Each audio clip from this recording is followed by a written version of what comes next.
hari igihe bishika mu buzima ugasanga wewe nyene nk'ubwi wawe wama wiyumvira misi yose ati jewe ibi ntavyo ashoboye, jewe sinoshika aha, je ndi umuntu asanzwe cane, jewe ntaco ndi, ugasanga urisuzugura bivanye iki, bivanye n'iki canke na kiriya, bivanye n'ubuzima wakuriyemwo, bivanye n'ibikomere wagize, bivanye n'abantu mwagiye murahura, ugasanga abo bantu bariko baguhindurira ubuzima, ugasanga nako bahindura ukungene ubayeho nuko ubona ibintu. Rero muri no video ngira ndabereke impamvu yo guhindura ivyo vyiyumviro kugira ngo ushobore kubaho wiyaguye ubeho ubuzima bwiza.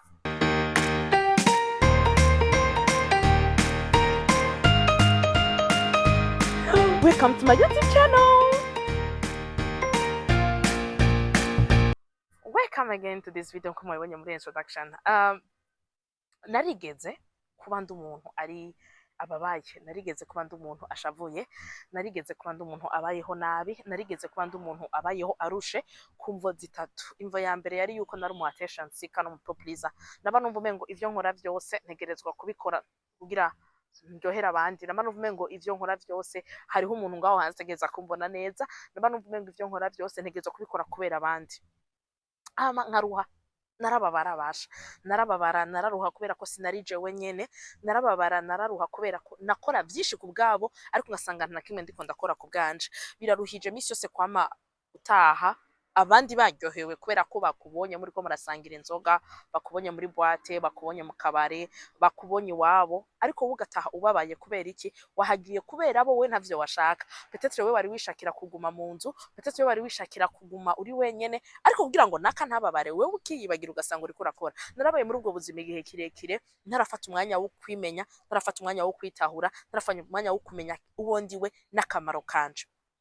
Ivyo nagiye ndacamwo, intambwe nakoresheje kugira ngo shobore kwimenya, intambwe nakoresheje kugira nshobore kubona uyu mudada mubona no musi ari free aryohewe, intambwe naciyemwe n'intambwe ngira ndakuyagire muri ino video. Nibaza ko nawe ziza kugufasha kugira ngo ushobore kubaho uri umuntu uruhutse, kugira ngo ushobore kubaho uri umuntu ufise freedom. Intambwe ya mbere nakoze yabaye gutahura self worth yuwanje, yabaye kumenya ko jewe nka Nahayo Marie Darlene, igihe Imana yandema irafise ikintu yagomba gukora, igihe Imana yandema irafise ikintu yashize muri miyo uyu jewe atawundi muntu agifise. Igihe Imana yandema yarabona ko kwisi ari ikindi kintu kibura ari jewe nshobora kugishiraho. Igihe Imana yandema yaranyiyumviriye, yaramfatiye umwanya, yarashize muri jewe ububasha n'ubushobozi ifise personnellement atawundi muntu abifise. Igihe namara gutahura ivyo byarafashije gutahura itandukaniro y'akamaro kiwanje jewe nyene nico jewe mariye abandi, kuko kenshi turavyitiranya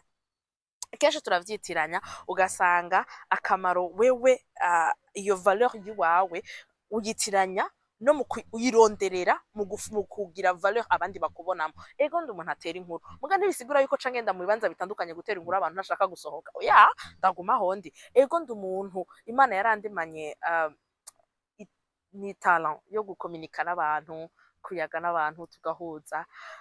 Naratahuye yuko I'm not an attention seeker, attention ndayironga ntanayirondeye kubera ko Imana yarabishizemwo. I'm not a people pleaser kubera ko gushimisha abantu ntibikenewe cyane, ikenewe cyane no gusimisha Imana yandemye. Naratahuye byinshi, ivyo maze kubitahura vyafashije kuja mu kintu ca kabiri, ariyo step ya kabiri, guhoza ama negative thought, ivyiyumviro bibi cyane ku buzima bw'iwanje. Hamwe niyumvira ngira nkore nk'ikintu ati wowe icura gishobora, hagarika sha. Kubera iki? Bivanye n'amajambo nakuze ndumva, bivanye na kahise, bivanye n'ivyo nabona ku ruhande n'iburyo, vyantumye kumva yuko hariho ibintu jewe nashoboye gukora. But that's not true. Let me tell you the truth. Nta kintu na kimwe ushaka gukora utoshobora. Uraciga kandi uragishobora tu. Uraciga kandi uragishobora tu. Narabimenye, ndabimenya ndushe, ndabimenya mbabaye. Hama narize ruko uri kuzimya ama negative thought, ndayarapasa n'ama thought ari positive. Narize kumva umengo jewe sinkwiriye, I'm not enough, ndayirapasa na I am enough. Naramenye kuvuga cute, kadabwiye negative thought namaranye imyaka myinshi. Masha je nakuze nzi yuko ndi mubi, I mean nakuze ndavyumva, ndavyakira, ndavyemera uko nyene yuko I'm not cute, kujya gukora mu twenga kintu namyenzi ndavize no kenziza. Yay! Kujya mu gutwenga nasanga ndiko ngameze ngo kubera iki ndashaka abantu barabintoke ntibabone jewe. Ndibuka yuko ari umuntu yagize commentaire arambwira ati dada usigaye wikunda bigeze hi. Yes, I mean look at this, Oh wow. look at this. Oh wow. Kubera ko iyo negative thought narifise kuri jewe yuko ntari mwiza, harageze ahantu mbona umengo nivyo n'umuntu andavye ngaca mbona nk'umuntu ariko arabikoje ntari mwiza, bintera kwisuzuguza, bintera kwisubiza hasi, bintera gusanga ndi ahantu ho gukunda abantu ntari gukunda kubera iki navuga ati ujya yarinze abona ko ndi mwiza donc nivyo kubera iki je ntavyo nabona. So narahojeje ama negative thought muri jewe, naramenye ati maze kumenya self worth yanje nkahoza ama negative thought muri jewe. Etape ya gatatu yabaye gusetting ama boundaries, kumenya kuvuga no bikenewe, kumenya kwanga kuja ahantu bikenewe, kumenya kwanga gukora ikintu bikenewe kubera jewe apana kubera abandi. My friend, muri no video ngo nabivuze ngo mbaye kwigisha ingene wishira imbere wewe ureke abandi kwanza yo ariko wewe bari we buja imbere. Naramenye kuvuga ati oya sishaka kuza kukura uno munsi, oya sishaka ko tuja kuno munsi, bashaje ubwa mbere nari mu programme kandi biraruhisha, reka ndabwire ko biraruhisha. Nashobora kuva muri nafise gahunda yo gukora ibintu nabiriya ariko nakampamagaye yo ntagiye arashavura, ntagiye bambona nabi, ntagiye barababara wish direct ngaca ngenda naragapapa, nagenda aho ntakenewe, nagenda mu mwanya ntazi. Ariko uburyo bashobora kumpamagara nicaye muhira ntuje kuri filime yaje akubwira ati sishobora kuva muhira kubera iki ntavyo shaka, kugira urinde ushika aho hantu biraruhishije. Ngahe muri mwebwe muri kumurana bino video ni bangahe uza gusharinga iyi video uzi yuko naho wo muhamagara ari ku bitaro yoheba umuntu agwaje kugira aze kubera gusa ntushavure. Ni bangahe muzi yuko arakora ibintu nabonye nadakunda kugira ngo abantu bababare. Uri ngaho ushobora kuba uri kuraba iyi video uri muhira, uri kurarira kubera ko wagiye ahantu udashaka kugira usatisfeze uwundi, vyakuruhije umutima, vyakubabaje, vyakurambiye, ntuzi gusettinga ama boundaries. Niyo wamara kugira step ya mbere yo gutahura yuko Imana yakuremye ikwiyumviriye wowe kandi rafise ikintu gikomeye yagushizemo, ukamera kuzimya ayo majwi ari negative avuye ku vyo bakubwiye canke nibo bakomeye, ukamenya no gusettinga ama boundaries, ukamenya kwanka ikintu bikenewe ko wanka mu gihe bikenewe ko canka, ukamenya kudakora ikintu kubera ngo uryohera abandi. Utushigenda kuri step ya kane ari yo focusing on your strength and ama accomplishment umaze gukora.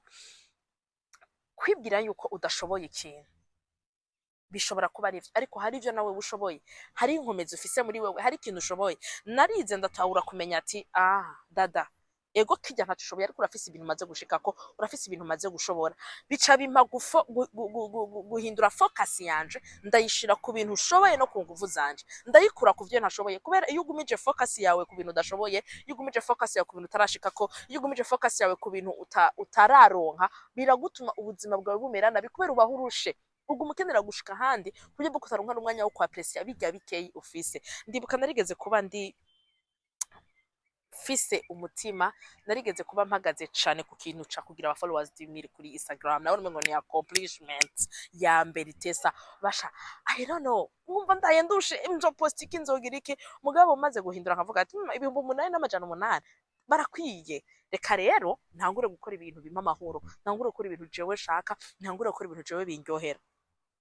Nukuri aho ico gihe bari ku 4,000, bari ku 4,000 baradutse bageze ku 8,810. I'm like I'm growing up.